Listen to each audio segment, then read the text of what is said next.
All right, let's dive into one of the most brilliant and honestly one of the most divisive figures in all of Islamic history, Muawiyah ibn Abi Sufyan. This is the story of a provincial governor who became an emperor, a diplomat who ended a bloody civil war, and a pragmatist who completely shattered a sacred tradition. His story is just packed with contradictions, and to understand him is to really understand the world that he created.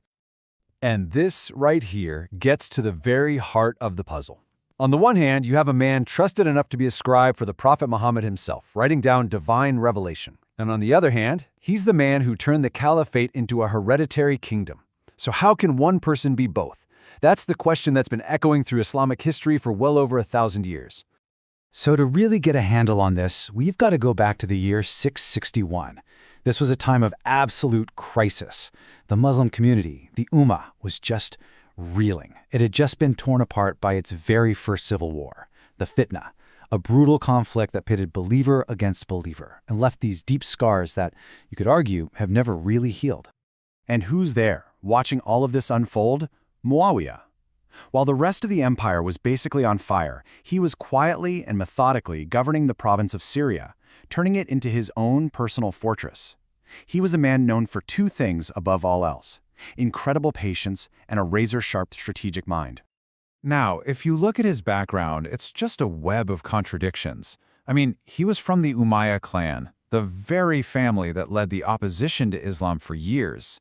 His own father commanded armies against the Prophet, and yet his sister ended up marrying the Prophet, and Muawiyah himself was trusted with writing down God's word. This family history alone makes his rise to the top seem almost impossible.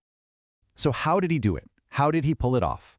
Well, while other provinces were falling apart with rebellion and chaos, Muawiyah was busy turning Syria into this unshakable base of stability and loyalty.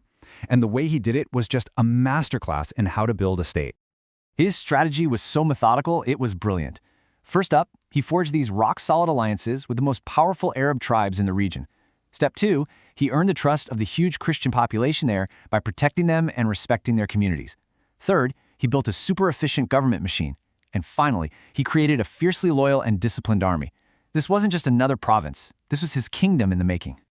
And this quote from the man himself, it tells you everything you need to know about his philosophy. He didn't see power as just a sword to swing around. For him, it was a whole toolkit. He'd always prefer to use his words over the whip and the whip over the sword. It was all about this calculated, pragmatic approach that valued control way more than just conquest. Okay, so he's built this incredible power base in Syria, but it's about to be put to the ultimate test. The assassination of the third caliph, Uthman, in 656 throws the entire Muslim world into chaos and sets the stage for a massive showdown between the new caliph and the powerful governor of Syria. So, when Ali is chosen as the next caliph, Muawiyah makes a move that is, frankly, politically explosive. He refuses to pledge his allegiance. His demand?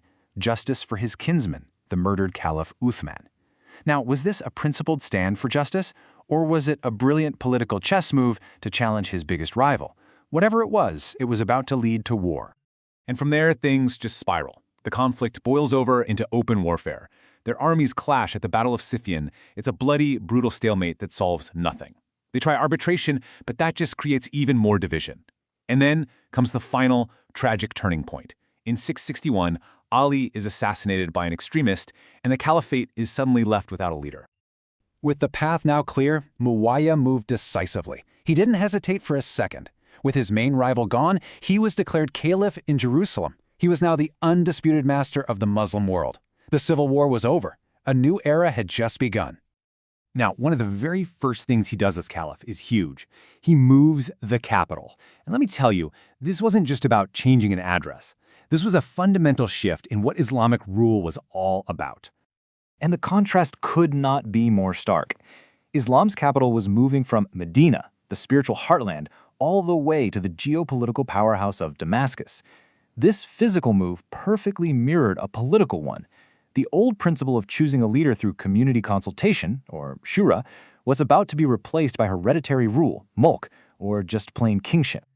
So why Damascus? Well, the choice was purely strategic. It was way closer to the empire's #1 rival, the Byzantine Empire.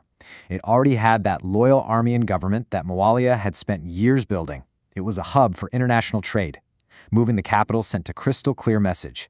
The Ummah wasn't just a community of believers anymore, it was now a global empire. And as caliph, you can see he was a master at juggling priorities. I mean, look at that bar for internal stability. It is sky high. That was his absolute foundation, his number one concern. But he didn't stop there. He kept pushing the empire's borders outward, while also using smart diplomacy to manage the huge, diverse population he now ruled. His 20-year reign brought a level of stability that was undeniable. But that stability, man, it came at a very steep price. And it created a legacy that, to this day, is both celebrated and condemned. If you were one of his supporters, the list of achievements was pretty incredible. He built the first ever Muslim navy, taking on the mighty Byzantines in the Mediterranean. His armies pushed the empire's frontiers into North Africa and Central Asia. But most important of all, he delivered 20 years of peace after so much internal bloodshed. It's a simple question, right? But it's the one that defines his entire legacy. What was the true cost of all that stability? For his critics, the answer is a hard no. The cost, they'd say, was the very soul of the caliphate. By bringing in this idea of milk, of kingship, he basically threw out the sacred principle that the community should choose its leader. He replaced it with a simple, worldly concept. Power passes from father to son. And if you had to point to the one single act that cemented this entire change, it was naming his son Yazid as the next caliph. This had never been done before. It completely shattered tradition and officially turned the caliphate into the Umayyad dynasty. The consequences of this decision were catastrophic. Resistance to Yazid's rule led directly to the tragedy of Karbala and the martyrdom of the Prophet's own grandson, Hussein ibn Ali. That event became a foundational moment for Shia Islam and hardened the divisions within the Ummah forever. So you're left with these two totally different pictures of the same man. Was he the pragmatist, the statesman who saved the Muslim community from destroying itself? Or was he the ambitious king who sacrificed religious ideals for worldly power? History has never really been able to decide. But here's the one thing no one can argue with: his ultimate impact.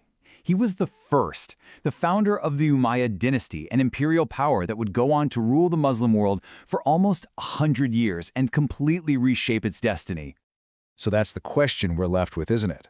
When you look at the chaos he ended and the empire he built, was Muawiyah a necessary evil? A pragmatist who just did what had to be done to save his people? Or does his reign mark that tragic moment when a beautiful spiritual ideal gave way to simple worldly ambition? It's a question we're still grappling with today.